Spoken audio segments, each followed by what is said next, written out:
Bé, del que es tracta en aquestes dues conferències, la d'avui i la del dilluns que ve, és d'informar, en el sentit de sensibilitzar també al màxim de persones que vulguin participar, de la relació que hi ha entre aquestes antenes en els camps electromagnètics i la salut de les persones. Aquesta primera xerrada està dedicada precisament a això directe.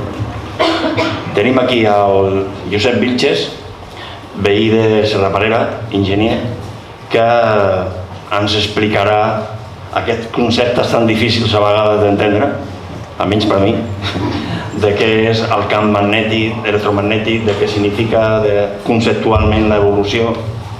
I tenim a la doctora Carmen Ruiz, metgessa de família, de la sanitat pública, experta en medicina ambiental i que ens dirà també quines són aquestes repercussions i aquests efectes. Vull dir al començament que desconnecteu els mòbils perquè hi ha persones que estan afectades per aquest tema i així comencem a actualitzar-nos nosaltres mateixos. Bé, doncs passo la paraula al Josep. Abans dir-vos que a la taula hi haurà aquests fulls perquè nosaltres estem convençuts que si al final d'aquest mes, que ja heu vist que s'acaba el termini donat per Vodafone per veure quina és l'alternativa a aquestes dues antenes, doncs volem que hi hagi molta gent, volem que la gent estigui sensible, que estigui informada, que no ve allí perquè toca anar, sinó perquè sap per què va, perquè volem lluitar amb aquestes agressions que hi ha a la nostra salut personal. I quan més gent estem vinculats en aquest moviment, més garanties tindrem de que la solució serà satisfactòria per a la nostra salut. De la nostra força dependrà també la força que tindrà el nostre Ajuntament, que és el que està portant les negociacions i és el que porta alternatives perquè facin cas. Així és que és important que el màxim de gent ens deixi el contacte, perquè amb els contactes és amb els que podrem estar connectats i continuar la lluita. Josep, el micro y el ordenador. Hola. Sí. Yo, si se me permite, prefiero levantarme. Sí, un poco.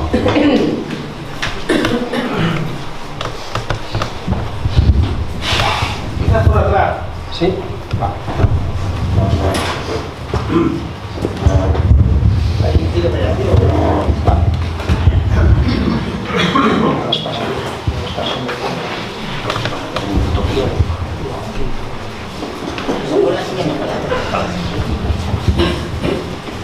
Bueno, buenas tardes y bienvenidos y gracias por la asistencia.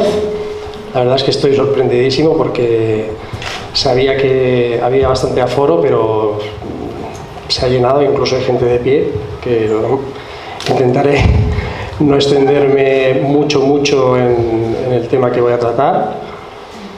Porque claro, el tema tecnológico, entiendo que la mayoría de gente que estáis aquí tenéis un nivel pues bastante bajo. Seguramente habrá alguien que no, pero a nivel general es un poco bajo. Y bueno, yo soy, como ha dicho Juan, yo soy Vilches Campillo, soy ingeniero técnico en telecomunicaciones por la Escuela Politécnica Superior de Ingeniería de Manresa. Y pues eso, mi tarea va a ser un poco explicar todas estas palabras que se escuchan, que radiaciones, antenas, que si son buenas o malas, que tenemos todos un poco una idea en la cabeza, pero que hay que intentar centrar un poco sobre todo lo que es la parte tecnológica y la parte de salud será mi compañera. Vale, aquí abajo vemos que hay unas asociaciones que son tanto a nivel estatal como a nivel de aquí de Cataluña que nos han ayudado, nos han aportado información y creo que era de justicia pues poner un poquito el tema, ¿no? Aquí. Vale, a mí cuando una persona no sabe mucho de un tema, me interesa empezar un poco desde el principio, a explicar un poco desde el principio. Vale, lo que son los campos electromagnéticos o radiaciones naturales, bueno, son campos que afectan desde la formación del sistema solar y de la Tierra. O sea, la Tierra se ha visto bombardeada por estas ondas, estos campos desde el principio de los tiempos, y tienen orígenes provenientes de orígenes varios, como pueden ser exteriores, como pueden ser los rayos cósmicos, las tormentas eléctricas, las radiaciones solares, que incluso aún nos afectan, y también lo que son fuentes interiores, como puede ser materiales radiactivos de la propia corteza terrestre, que emanan radioactividad y que sabemos que la radioactividad es nociva para los organismos vivos, ¿no? Lo que pasa que, bueno, al cabo de millones y millones de años, pues se han formado una serie de barreras, como puede ser el campo magnético terrestre, que han ido, digamos, reduciendo esa intensidad de fuerza de radiación. ¿Vale? Eso nos hace pensar que, claro, si son muy nocivas, teóricamente la vida no se podría dar. Pero quiere decir que en algún momento se dieron las condiciones necesarias para que los organismos vivos pudieran soportar estas radiaciones y fueran evolucionando y se permitiera la vida en la Tierra. O sea que, sabiendo que estas radiaciones hoy en día siguen estando, pero nosotros, a través de nuestra evolución y de millones y millones de años, progresivamente nos hemos adaptado. O sea que nos hacen relativamente daño, ¿no? Sigue. Vale, bueno, el electromagnetismo, bueno, es la conjunción de la palabra electricidad más magnetismo. Entonces, para ver de dónde, para diferenciar de lo que son las radiaciones naturales que hemos visto hace un momento, lo que nos ha traído aquí es saber cómo nos interesan las radiaciones que emite el hombre. El hombre, o sea, lo que es la actividad humana. Y entonces voy a empezar desde el principio un poco para saber de dónde viene todo este control y cómo se ha podido generar todo, ¿no? Entonces, hay teorías que sugieren que ya los hombres de Neandertal, los hombres prehistóricos, con el roce de sus pieles, pues veían saltar chispas, como por ejemplo, como cuando nosotros en un día de viento o lo que sea, vamos a abrir el coche y nos salta una chispa. Eso es electricidad estática. Pero como tenían un intelecto poco desarrollado, pues entonces simplemente lo observaban como algo, una mera observación. Después, cuando milenios más tarde, cuando hubo la evolución del intelecto, que ya llegamos a las civilizaciones griega, romana, egipcia y los árabes, pues estos fenómenos siguieron siendo observados, pero ya con una cierta curiosidad, ¿no? Desde una consciencia un poco más avanzada. Lo que pasa es, claro, que estaban muchas veces relacionadas con fenómenos supersticiosos, como son actuación de dioses y tal, y realmente pues no se buscaban mucho más allá el porqué. Simplemente pues eran misterios interesantes, pero no se planteaban mucho el qué podía ser todo aquello.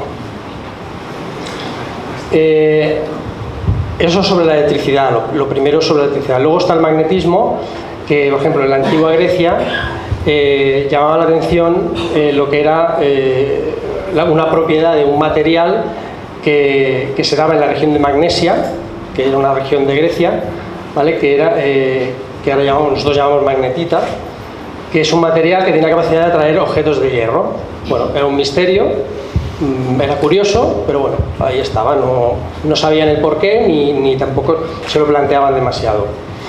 Fue siglos más tarde, ya en la Edad Media, cuando los chinos, que eran una de las civilizaciones más avanzadas que ha habido en la época antigua, que empezaron a utilizar esta piedra imán o imán natural para ya hacer, digamos, ingenios aprovechando el conocimiento.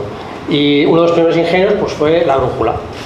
Es como en esos tiempos era un tiempo de apertura marítima y tal, claro, cuando te encontrabas en el mar, en medio del mar, no sabías cómo orientarte, pues entonces se generó un científico chino llamado Shen Kuo, hizo pruebas con una aguja imantada, se dio cuenta que había una relación entre lo que es el campo magnético terrestre y la emanación de este material, y entonces generó las primeras brújulas para orientarse marítimamente, y eso hizo que la cosa fuera mucho mejor a la hora de abrirse al mundo, ¿no? Sobre todo por vía marítima. No, Juan, todavía no. Atrás, ahí. A partir de aquí, en siglos más posteriores, pues ya se cogió como la electricidad y el magnetismo como dos campos de investigación. Hubieron muchos científicos y curiosos que querían realmente ver qué leyes regían todos estos fenómenos, tanto de electricidad como de magnetismo. Pero siempre han ido siempre en separado, fueron mucho en separado. La electricidad era la electricidad y magnetismo era magnetismo. Ahora sí. Hasta que en el siglo XIX, que el siglo XIX es un siglo, digamos, básico para el desarrollo del electromagnetismo, que es el más prolífico. La primera personalidad importante es Hans Christian Ørsted, que era un físico y químico danés, que era un estudioso de los temas eléctricos y magnéticos, que realizando un curioso experimento, que fue poner lo que sería un conductor eléctrico y un imán o una brújula en paralelo, cuando se hacía pasar una corriente por ese conductor eléctrico, ese cable eléctrico, se dio cuenta que la brújula se movía. Y cuando desconectaba la corriente, la brújula volvía a su sitio. Entonces, claro, eso le encuriosó mucho, ¿no? Porque intuyó que había alguna relación.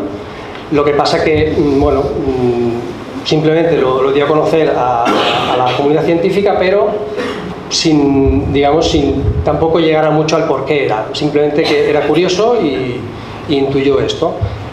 Al traspasarlo a la comunidad científica, muchos de ellos dijeron que no, que eso eran especulaciones, teorías tontas. En cambio hubieron otros científicos que también podían llegar a intuirlo, y que con este experimento pues les dio un poco de fuerza para seguir mirando de intentar encontrar esa relación, ¿no? Uno de ellos, uno de los más importantes, fue Michael Faraday. No sé si a alguien le suena, por el tema de la jaula de Faraday y para aislar, digamos, señales electromagnéticas. Después del experimento de Ørsted, o después de saber el experimento de Ørsted, vio que estaba convencido que la electricidad y el magnetismo estaban íntimamente ligados. Entonces, él mismo hizo muchos experimentos, y entonces creó lo que se llama hoy en día el campo de la física del electromagnetismo. Ya no eran dos cosas separadas, aunque seguían siéndolo, pero había un tercer campo que era el electromagnetismo que lo unía todo. Uno de los avances más importantes o descubrimientos, que luego veremos el porqué, de Faraday, era que un campo eléctrico variable generaba un campo magnético variable, y viceversa. O sea, era como una realimentación entre ellos. Vale. Las dos figuras ya de finales del siglo XIX más importantes y más cruciales, uno fue James Clerk Maxwell, que era un físico y matemático escocés, que lo que hizo que a partir de todos estos experimentos y teorías que había sobre el electromagnetismo, los quiso pues intentar reunir. Él mismo trabajó en ellos para intentar completar información de sus predecesores, y su idea era encontrar unas leyes matemáticas o teóricas que explicaran bien cómo funcionaba todo esto, ¿vale? Y de una forma clara y sencilla, ¿vale? Para que todo el mundo lo pudiera entender, bueno, todo el mundo científico, evidentemente. Entonces, de ahí surgió lo que se llaman las 4 leyes de Maxwell, que en el electromagnetismo son las 4 leyes básicas, que lo explican todo, tanto la generación como la propagación de las ondas electromagnéticas. Y bueno, y trabajando con estas ecuaciones, vio que o predijo que podían existir ondas electromagnéticas viajando por el espacio o por el aire, ¿vale? Sin necesidad de ningún cable ni nada, ¿no? Como se creía hasta la época. Siempre que se hablaba de corriente eléctrica, siempre se hablaba de comunicación a través de un medio material, como puede ser un cable, ¿no? También como cosa digamos, curiosa es que trabajando calculó la velocidad de una onda electromagnética y vio que era la velocidad de la luz aproximadamente. Entonces se dio cuenta que la luz seguramente era también una forma de electromagnetismo o de campo electromagnético. Todo esto teórico, científico, a los ingenieros de la época, pues bueno, les dejó un poco como, bueno, vale, está muy bien, tú lo dices, pero no hay nada palpable. En principio no nos interesa, nosotros estamos haciendo desarrollo en electricidad y desarrollo en magnetismo, como podían ser los motores de inducción, los transformadores, y ellos ya lo tenían como suficiente, ¿no? Bueno, aquí tenemos mucho campo. Hasta que llegó Heinrich Rudolf Hertz, que es un físico alemán, que como científico dijo, no, yo voy a intentar demostrar que estas ondas electromagnéticas que viajan por el aire son reales, pueden ser reales, y voy a demostrarlo. Entonces hizo varios experimentos y hizo unos dispositivos que, basándose en las leyes de las 4 leyes de Maxwell, para intentar generar estas ondas y recibirlas. Entonces lo consiguió. Esos dispositivos se pueden, digamos, considerar como las primeras antenas, y claro, tuvo un rotundo éxito, y fue cuando el mundo ingenieril, el mundo de la invención, giró la vista hacia allí y dijo, bueno, esto sí que ya es una cosa más palpable, y por ahí podemos intentar generar inventos y ingenios, ¿no? El mismo Hertz, por ejemplo, hizo patentó lo que es la telegrafía sin hilos. O sea, la telegrafía por cable era simplemente, pues, eran unos pulsadores unidos a unos cables, y tú normalmente con el código Morse, es un código de información, tú podías traspasar mensajes de un sitio a otro, pero siempre que hubiera un cable por en medio, ¿vale? En cambio él, al demostrar que podían existir las ondas viajando por el aire, demostró dos cosas: que podía hacer la telegrafía sin los cables, o sea, sin hilos, pero además que podía transmitir información a través de esas ondas, ¿vale? Entonces, a partir de ahí, que son principios del siglo XX, es lo que se llamaría, empezó lo que es la era de las telecomunicaciones, con este invento y esta persona. Vale, entonces Hertz se dedicó, cuando una vez tuvo éxito, se dedicó a estudiar la forma y las características de las posibles ondas, ¿no? Entonces, esa imagen de ahí, ese bicho de ahí, es lo que sería, pues, la onda electromagnética. Sería una sucesión de campos magnéticos y eléctricos variables, transmitiéndose por el aire a la velocidad de la luz, porque por el aire normalmente se puede equiparar a la velocidad de la luz, ¿no? Entonces, estas ondas electromagnéticas, claro, no se pueden observar a simple vista, porque el ojo humano no está preparado para todas las frecuencias, para visualizar todas las frecuencias de las ondas electromagnéticas. Si ahora mismo, por ejemplo, aquí tiene que haber ondas electromagnéticas, pues muchísimas, de diferentes fuentes, pues como puede ser, pues, antenas de telefonía móvil, wifi, y entonces, si pudiéramos verlas ahora en este momento, si en este momento dijera, bueno, ahora podéis verlas, no se vería eso, pero se vería como una niebla que a lo mejor yo, pues, no me podía ver con la gente de aquí de la primera fila. Eso es un término que se llama electrosmog, que es niebla electromagnética. Que es una cosa que, claro, aquí está el tema de que mucha gente dice que no, es que no se ve nada. Bueno, es que no se ve nada no quiere decir que no exista. O sea, se ha demostrado la existencia de las ondas electromagnéticas, de que se pueden transmitir por el aire, pero que no se vean no quiere decir que no existan. Y están por todas partes, no solo aquí, sino cuando salimos a la calle, cuando vamos a nuestras casas, porque, bueno, las empresas de telecomunicación y tal, y de aparatos electrónicos, pues ya se han preocupado de llenarnos digamos, nuestros espacios vitales de todo este tipo de aparatos. Las características básicas son tres. Sería la longitud de onda, que sería la distancia en unidades de longitud que recorre un ciclo. Bueno, un ciclo de una onda electromagnética es, bueno, para intentar hacerlo sencillo, sería,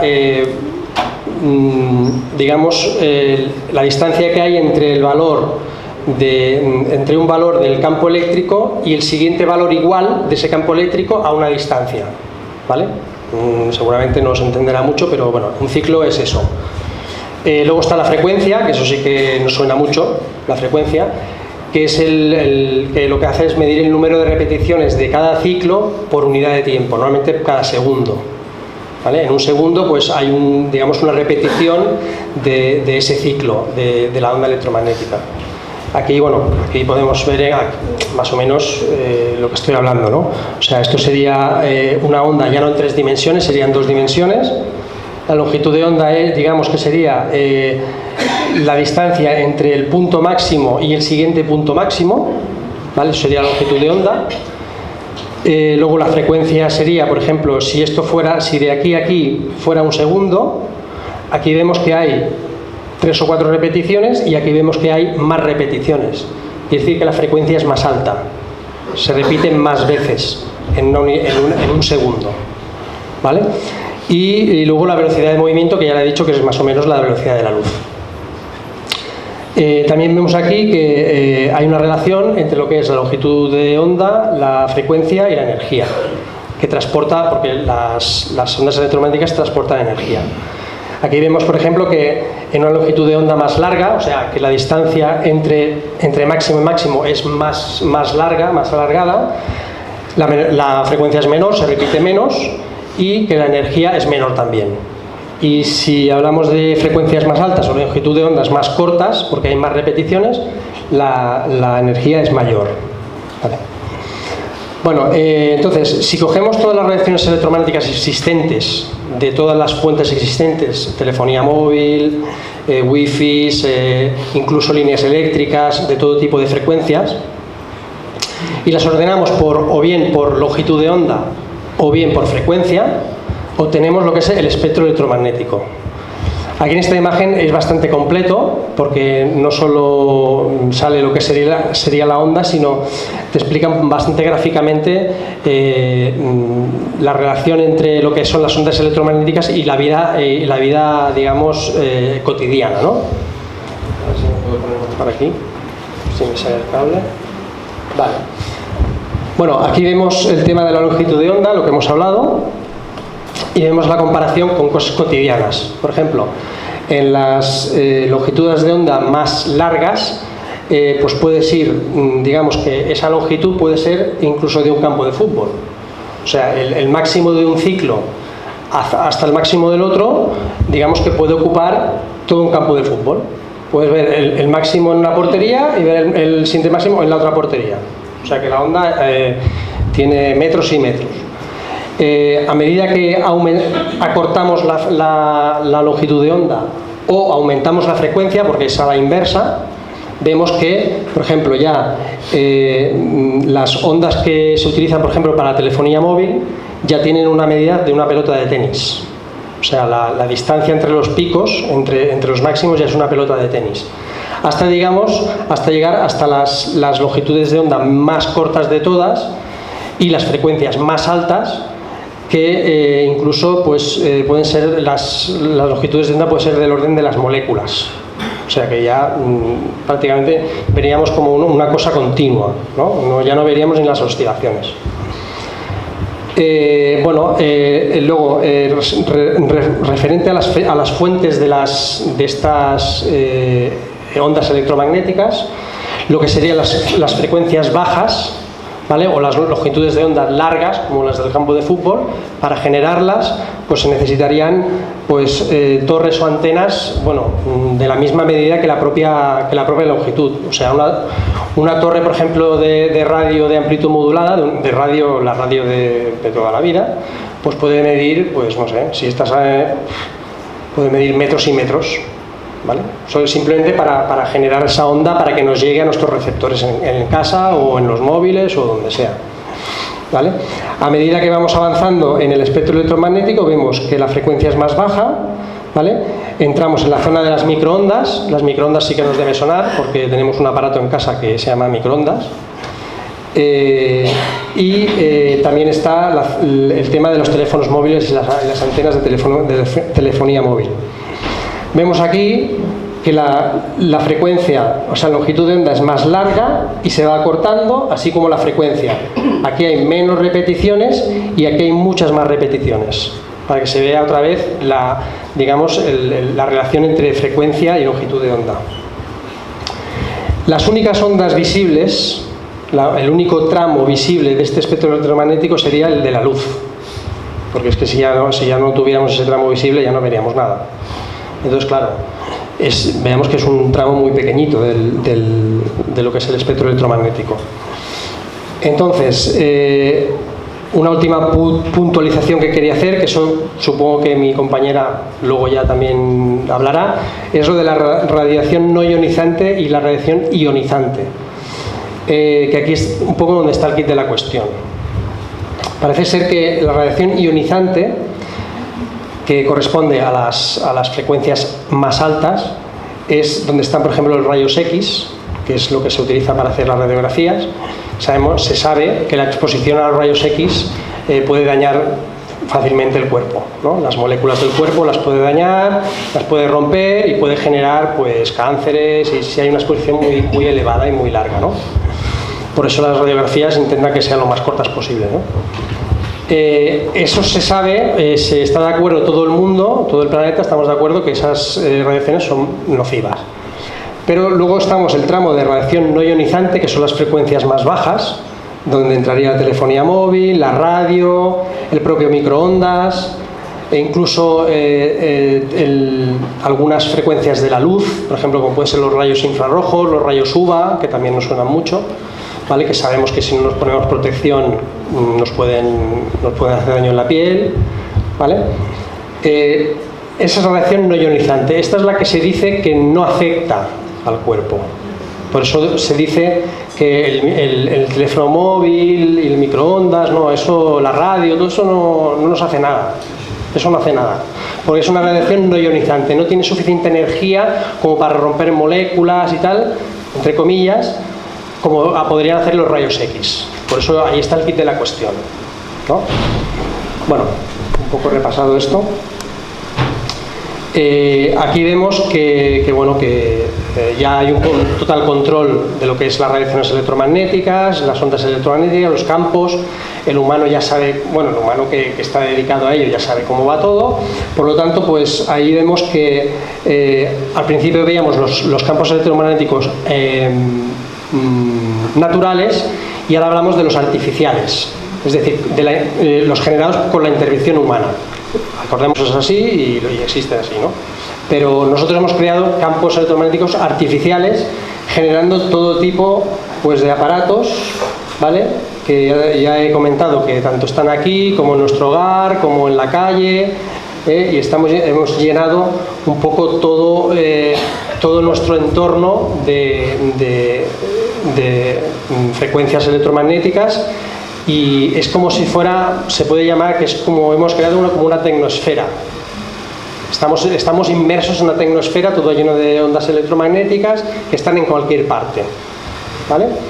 Entonces, también vemos aquí la evolución tan rápida que ha tenido la tecnología, que en solo un siglo, es decir, de 1900 a 2000, aquí solo está de 1900 a 2000, es un siglo, donde se empezó por cablear lo que es la electricidad para que llegue a las casas, para que haya iluminación y todo, ¿vale? Eso también genera no frecuencia alta, pero es una baja frecuencia que también afecta, ¿vale? Y a partir de ahí veamos la línea como es muy abrupta, ¿vale? Y de hecho desde los años 50, solo en 50 años, hemos, bueno, no sé si decir cuatriplicado, quintuplicado la existencia de aparatos electromagnéticos.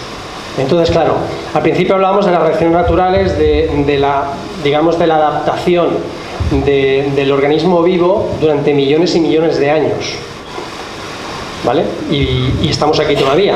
Siguen habiendo las radiaciones nocivas naturales, pero seguimos aquí y seguimos evolucionando. Pero es que en 50 años nos han metido una contaminación electromagnética tan, digamos, tan de golpe, que puede ser que eso haya sido lo que ha generado o está generando todos estos problemas de electrosensibilidad, de tema químico también, porque claro, los tóxicos es otro tema aparte, entre comillas, porque está relacionado, ¿vale? Pero ahí también está el quid de la cuestión, ¿no? En que aquellos que dicen que no hacen nada, no sé si han tenido en cuenta que el cuerpo humano se adapta, pero necesita un tiempo de adaptación. Entonces, claro, no sé si 50 años es suficiente, pero nos están bombardeando demasiado deprisa. Entonces, ahí nos pueden estar generando, aparte que nosotros somos seres, digamos, bioelectromagnéticos. O sea, que claro, el electromagnetismo, digamos que se afecta entre él. Entonces, por ahí está el tema de la afectación de los campos electromagnéticos. Vale, ya me queda poco, ya veo que estoy dando un poco al tema. Como todo esto se ha iniciado por la plataforma, se inició por el tema de las antenas de telefonía móvil, pues tengo un par de diapositivas últimas ya que intentan explicar qué es esto de digamos, de la radiocomunicación, ¿no? De la radiofrecuencia. Aquí vemos la onda electromagnética dibujada de otra manera, pero vemos cómo es el campo eléctrico el que va variando y a su vez va variando el magnético, ¿vale? Se van realimentando, ¿vale?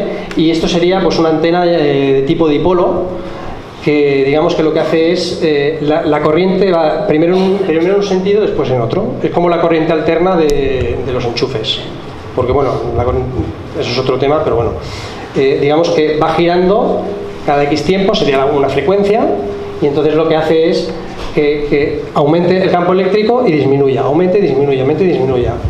Y como se va generando el campo magnético a la vez, pues eso es lo que hace que se pueda separar de la antena la onda y se pueda transmitir, ¿vale? Que es lo que permite que la onda electromagnética se radie desde la antena, esa alternancia de campos de realimentación.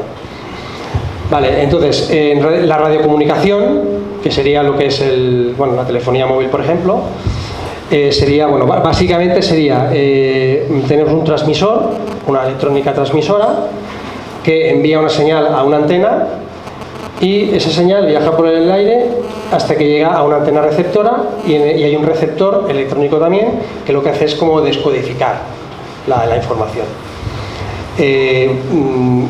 Lo que se hace en la radiocomunicación es coger una frecuencia pura, que es, digamos, que esas oscilaciones que hemos visto, que se llama, en este caso se llama onda portadora, porque es la que se puede transmitir por el aire, ¿vale? Porque no todas las frecuencias se pueden transmitir por el aire.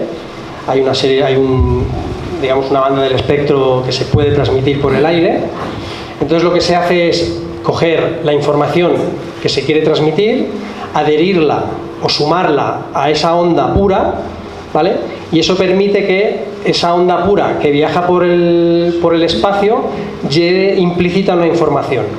Una información que puede ser cualquier cosa, puede ser voz, puede ser datos, puede ser imágenes, vídeo, lo que sea, ¿no?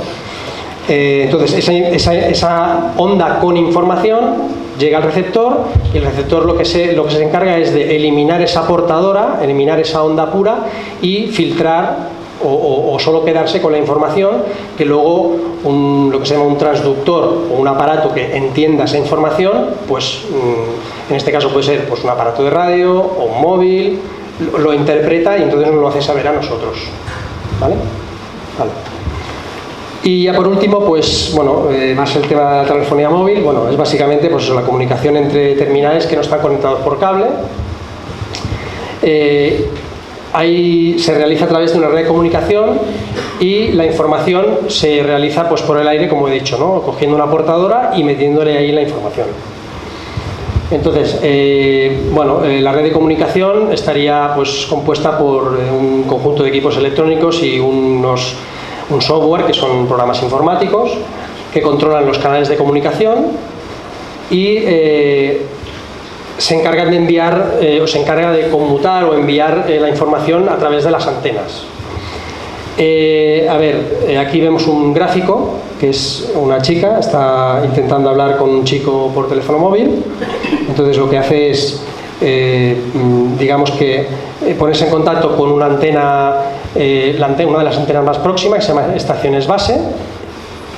Esta antena envía una señal a una especie de, digamos, de centro de comunicaciones o centro de conmutación para ver primero si ese teléfono es válido, si esa llamada se puede hacer, ¿vale? Y para que encuentre la antena más próxima ubicada donde está en la otra persona, ¿vale? Que en este caso sería, por ejemplo, esta. Una vez está todo eso, digamos, verificado, entonces se da la comunicación, ¿vale? Y entonces esa información que ha atravesado las antenas por la onda electromagnética que hemos dicho, llega al celular o al dispositivo móvil de la otra persona, que lo que hace es que se encarga pues de reproducir, pues si es una llamada de voz, una llamada de voz, si es un WhatsApp, un WhatsApp, si es internet, internet, o lo que sea. Entonces, aquí no se estila llamar a los teléfonos celulares, ¿vale? Eso es más en América, en Sudamérica. Pero bueno, la disposición de las estaciones base se llama red celular. Digamos que es como un panal de abejas. Entonces la estación base se coloca en el medio de este hexágono. ¿Por qué es la forma de hexágono y no es un círculo? Digamos para que la cobertura sea máxima, para que no haya puntos muertos. ¿Vale? Entonces, por ejemplo, por aquí en medio estaríamos nosotros con los móviles encendidos. Si estuviéramos por aquí y quisiéramos hablar con alguien de aquí, pues entonces es lo que hemos hablado, ¿no? O sea, yo inicio una llamada, esta antena recibe mi petición y entonces pues a través de la red pues va buscando la otra antena donde está cerca la otra persona que pueda recibir los mensajes, pues eso, de voz, de imagen o lo que sea. Buenas tardes, ya estáis un poquito cansados, me imagino, ha sido una hora de charla. La mía es un poquito más dinámica y más fácil de entender, creo. Y lo primero, antes de empezar, es, daros la enhorabuena a la plataforma por hasta dónde habéis llegado y dónde vais a llegar, ¿no? Gracias a la unión, me imagino que esta zona con el tema de la Uralita, la gente está como más unida, ¿no? Aquí visteis también momentos duros. Bueno, yo ya me han presentado, ya sabéis que soy médico de familia y en mi día a día pues veo mucha patología ambiental, con la cual todavía no tenemos los medios dentro de la seguridad social o todavía no se aceptan para poder ayudar a la gente. La OMS está en ello, hasta que ellos no decidan nosotros no podemos hacer mucho. A ver, yo he puesto aquí un desierto, porque los afectados de electrohipersensibilidad mucho y de sensibilidad química múltiple se han tenido que ir a vivir y hacer ciudades en el desierto, porque es el único sitio donde pueden estar, porque tienen menos contaminación química y menos contaminación electromagnética, porque es la suma de las dos. Porque aquí en las ciudades vivimos, ¿vale?, con otro tipo de palmeras. Sí, ve dándole. Esas son nuestras palmeras. Han pasado muy rápido. Pasamos y vamos a empezar. Yo quería hacer una pequeña introducción de qué ha... Tienes que ir un poquito rápido. Tienes que ir dándole. A ver si no. Ahí sí tienes que ir dándole. Dale.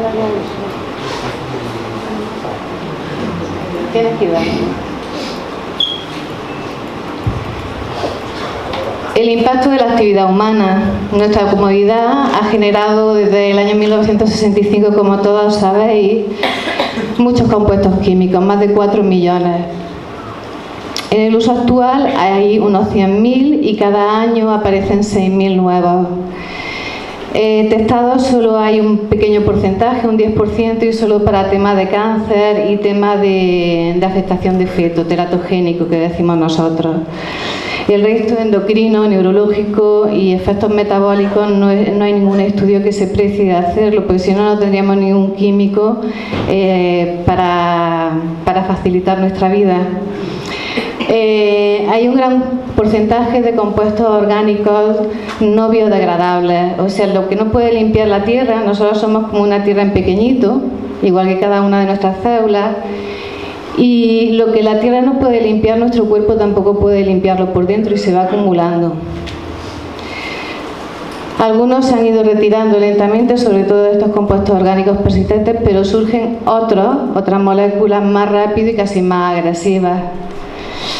¿Pasamos? A esto que se ha unido. Desde el año 1980, como habéis visto, las tecnologías Wi-Fi, microondas, se han incrementado exponencialmente. Tan rápido que, como ha dicho el compañero, la Tierra tiene un campo electromagnético natural. Pues hemos aumentado, para el cual nosotros estamos adaptados a base de miles de años, pero hemos aumentado el campo electromagnético de la Tierra 1.000 millones de veces. Nosotros podremos adaptarnos a eso, a la suma de estas dos cosas. El efecto cóctel, ¿qué es? Porque no lo sabemos. Sabemos lo que produce cada químico por separado. Sabemos lo que producen los campos electromagnéticos artificiales, igual que los naturales, pero cuando están dentro de nuestro organismo todos mezclados, ¿qué están produciendo realmente? ¿Se compensan? ¿Se acentúan? ¿Qué hacen? Ahí están ahora en investigación con todo este tema, aunque ya se sabe bastante. Vamos pasando. Esa diapositiva la pasamos.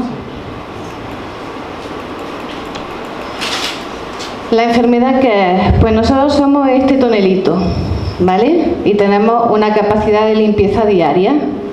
Ahí que vamos metiendo pues las alergias a pólenes, a los hongos que nos envuelven, a cosas naturales, la comida, el agua, el aire que respiramos, el aire de todas las cosas que metemos dentro de nuestras casas.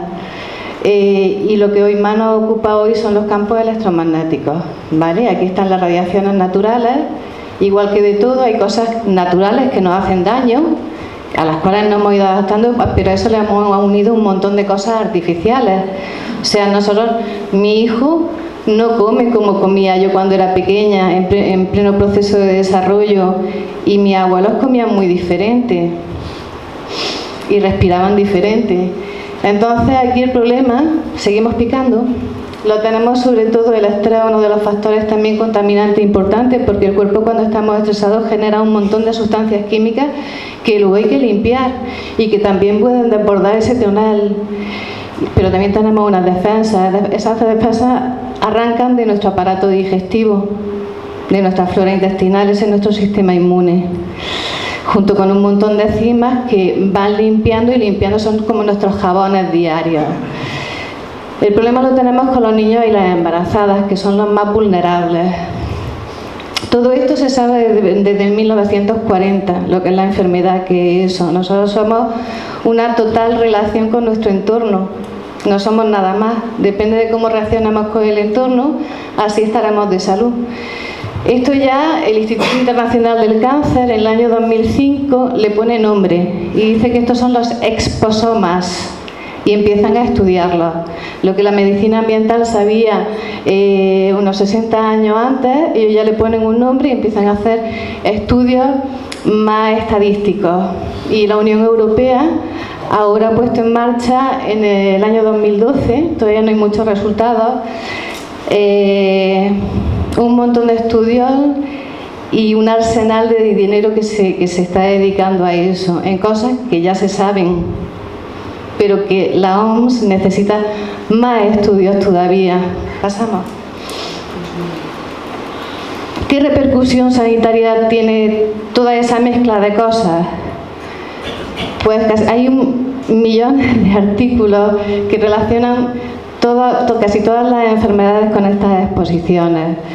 De hecho, el año 2011, el Instituto Internacional de Recerca del Cáncer, junto con la OMS, que son nuestros como los dos organismos mayores de la sanidad, dicen esto, que lo podéis leer, que el 95% de los casos de cáncer, el 70% de los accidentes cerebrovasculares, es decir, embolias, el 80% de las enfermedades coronarias, infartos, anginas, el 90% de enfermedades neurodegenerativas, Alzheimer, enfermedades neurológicas raras y el 80% de la diabetes tipo 2 son provocadas por agentes tóxicos contaminantes y 2 de cada 3 se podrían evitar.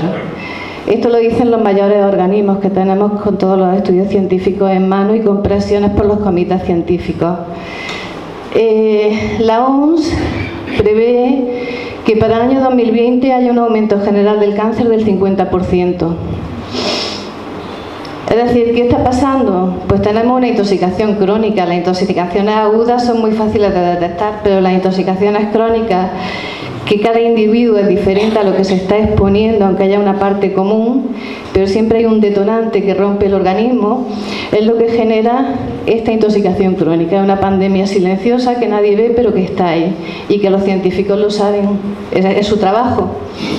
Pasamos. ¿Cómo actúan los campos electromagnéticos en el organismo? Esta es la radiación de la emisión microondas. Esto ya más o menos lo ha puesto el compañero, que no son solo las antenas. Yo me he centrado en estudios más en relación a las antenas, que ahora los veremos. Y acordaos de esto, 2,4 gigahercios, ¿vale? Pasamos.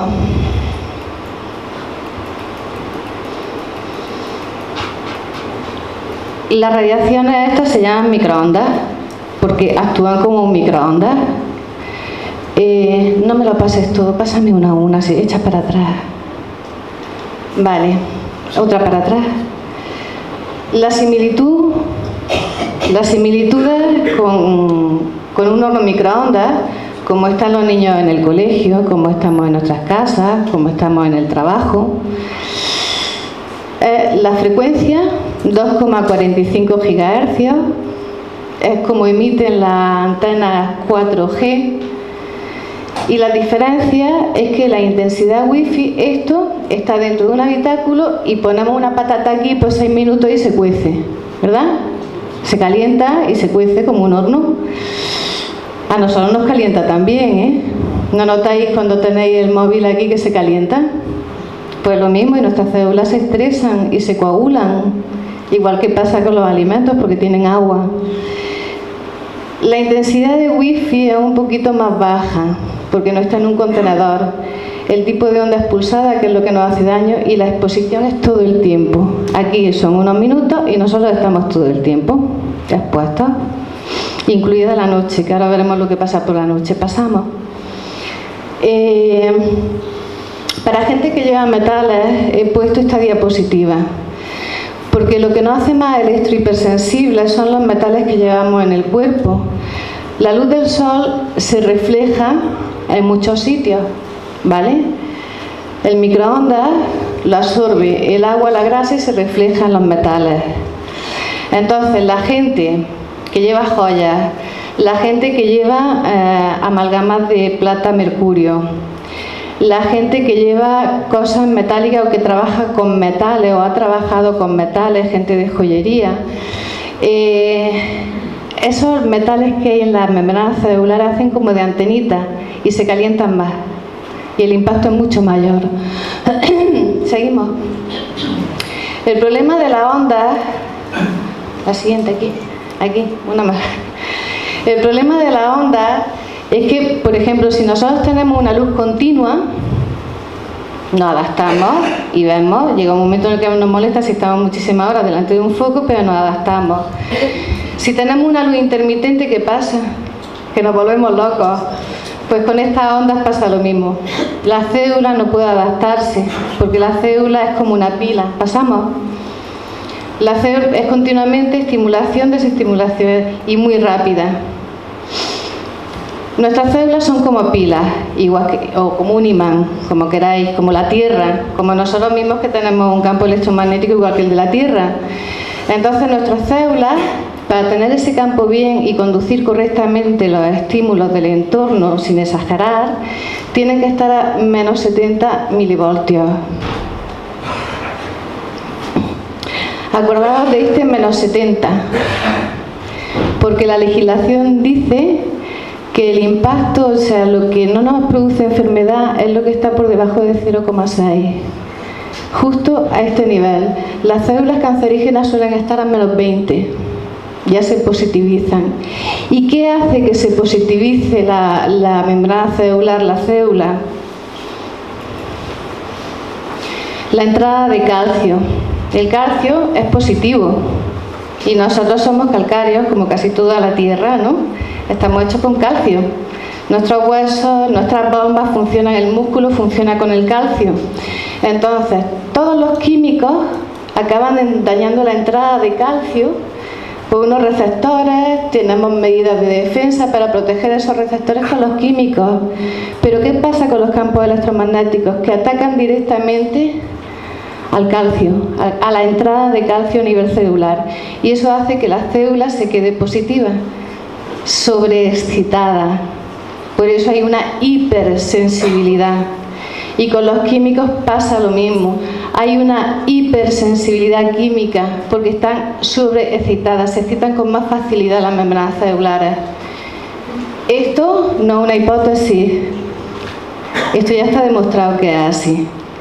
¿Y por qué pasa? ¿Vale?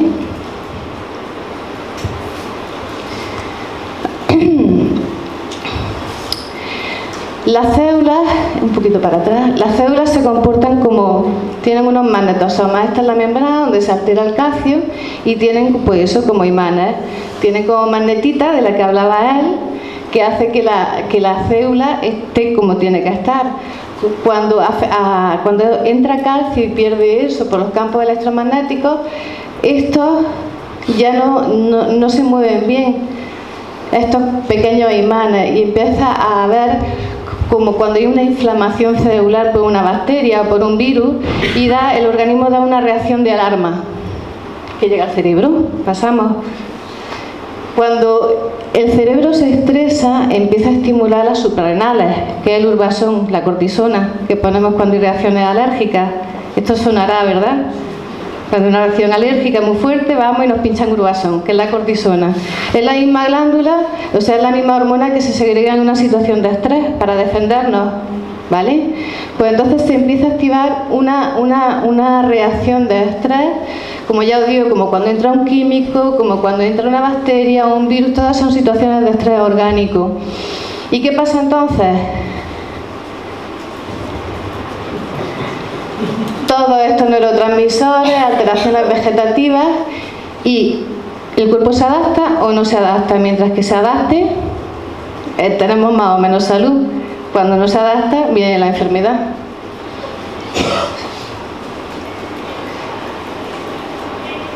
Esto ya se ha visto.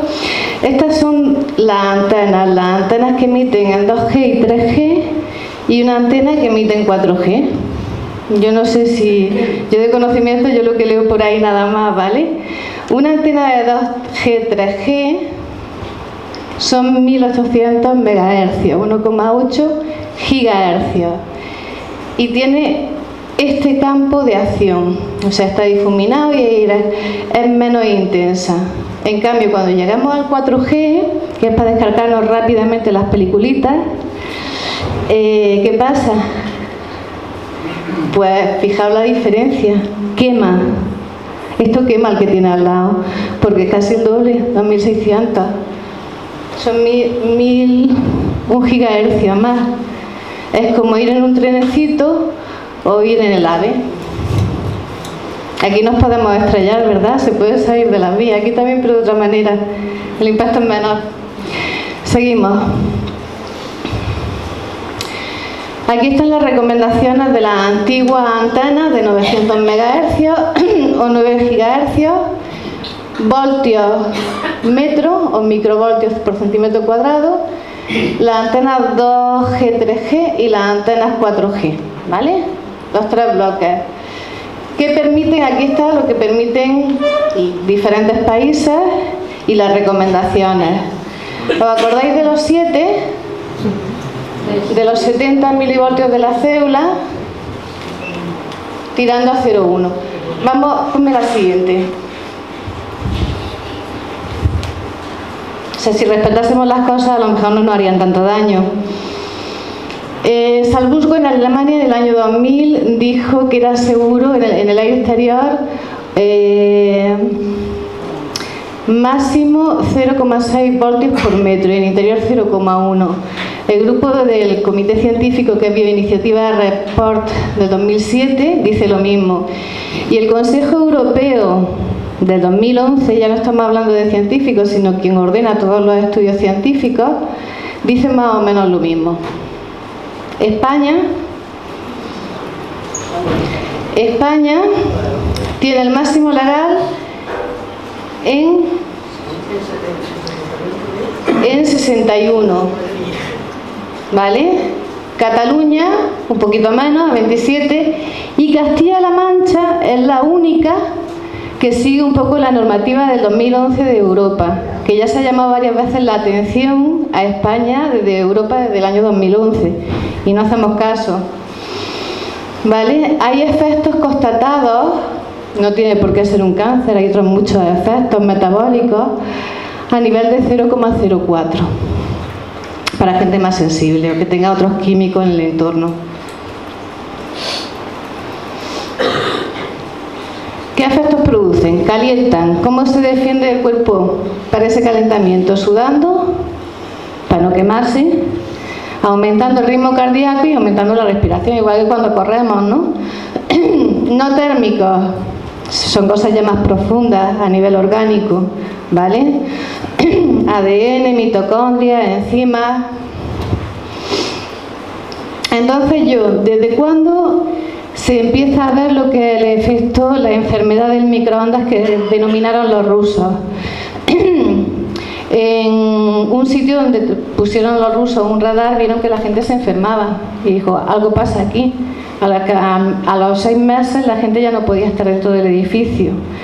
Entonces vieron y denominaron esto enfermedad del microondas, porque son microondas, como hemos dicho antes. El siguiente estudio se hace en el año 1969 y se ve que la exposición a los campos electromagnéticos genera alteraciones en el ritmo cardíaco, las arritmias, taquicardia, bradicardia o sin ritmo, como le da la gana, ¿vale?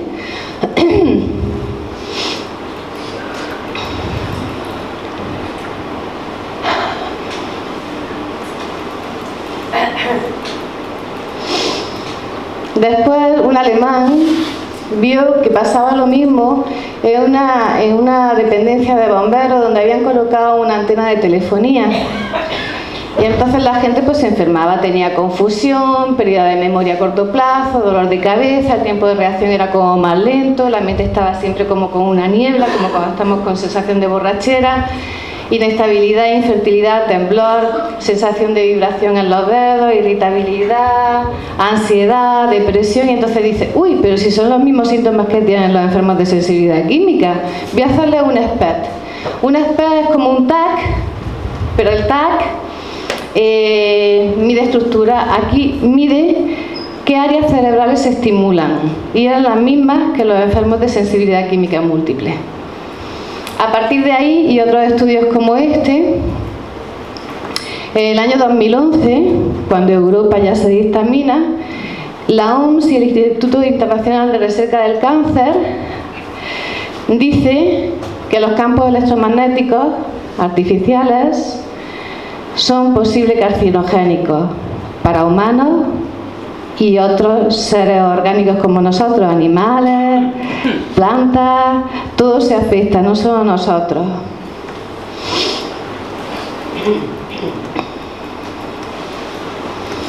El estudio que más conocéis a nivel de telefonía es este, que separó el Interphone del año 2011, en el que se relacionó con tumores cerebrales, el uso de teléfono móvil.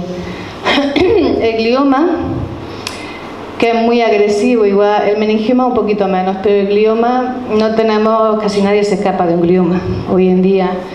Pues después de 10 años de exposición de 2 horas al día, había un 180% más de casos de cáncer de este tipo, y de meningioma, con el uso de 7 años, del 100%.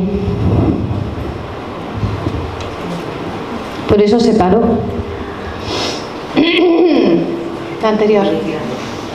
Este es un estudio muy importante que se hizo en el año 2005.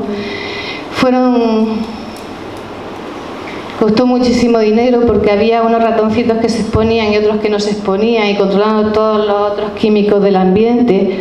Era solo la exposición a antenas. Y aquí eran 2.400 megahercios, que serían 2,4 gigahercios, con una intensidad como la que tenemos habitualmente en nuestro día a día, durante 25 meses, 21 horas al día, como nosotros. ¿Qué se vio? El sistema inmune se disparó. Dice, ¿qué está pasando aquí? Tenemos bichos, ¿esto qué es? Notaban que algo iba mal. Entonces todos los linfocitos, que tenemos unos que hay 2 tipos, pues todos aumentaban de forma importante, como si hubiese una infección, sin más. Y al cabo del tiempo final se vio que todo aumentaba. Aquí están los expuestos y los no expuestos.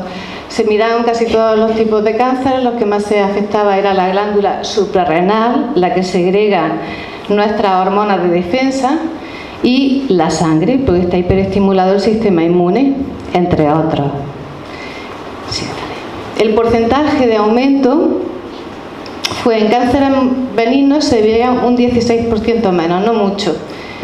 En cánceres primarios, iniciales, malignos, 260%, y metástasis, el 100% de aumento con respecto a los ratoncitos que no estaban expuestos, que estaban como una urna de cristal sin que hubiese ningún campo electromagnético que no fuese natural. En Brasil, que es una ciudad muy grande, donde hay muchas antenas, se hizo un estudio y se vio que a 600 metros de la antena, es que se ve regular esta imagen, a 600 metros de la antena ya se aumenta la mortalidad por cáncer con 0,4. Era 0,6 lo que se permitía, ¿verdad? ¿Nos acordamos? 0,4. Como este, hay muchos estudios, que aquí tenéis unos cuantos, 600 metros, 350, 400, seguimiento de 10 años, seguimiento. Este es curioso, el de Israel. Israel está bastante sensibilizado, de hecho los wifi no lo han puesto en los colegios. A 350 metros de una antena, 350% de aumento de la incidencia total de cáncer, y en las mujeres el 950%. Se dice pronto, ¿eh? Seguimos. Esta diapositiva, si dejáis el correo, no sé si podrá enviarlas, porque aquí hay datos que a lo mejor alguien quiere entrar en el estudio, mirárselo bien. No sé, pero esto un poco por encima. El hipersensibilidad, esto es un estudio hecho en España, de más cercano a más lejano a las antenas.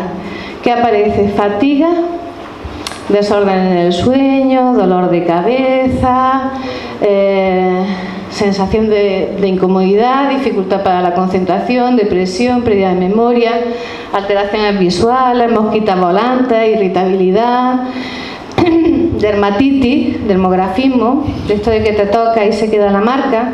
Eso es porque está caliente la piel, está irritable.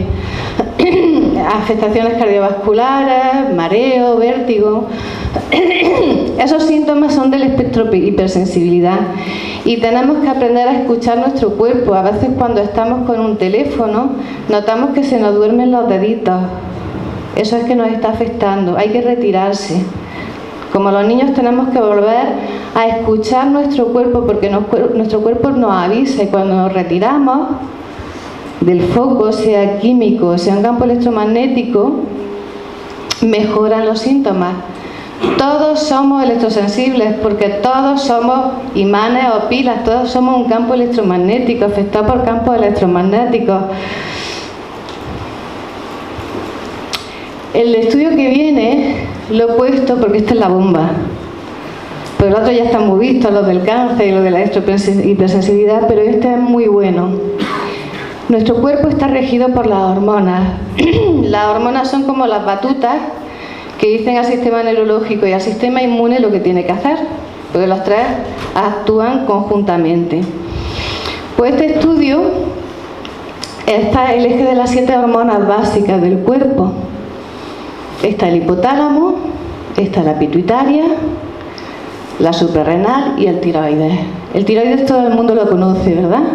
El hipotiroidismo, el bocio, vale, que hay mucha gente afectada, estamos en zona endémica. Vale. Pues aquí se vio que todas estas hormonas se afectan y como todas estas hormonas deciden cómo nos comportamos y cómo funcionamos, afectan a la respuesta al estrés del individuo, al sistema digestivo, al sistema inmune, al sistema neurológico, a nuestras emociones, a nuestra sexualidad e incluso a nuestra energía de cada día.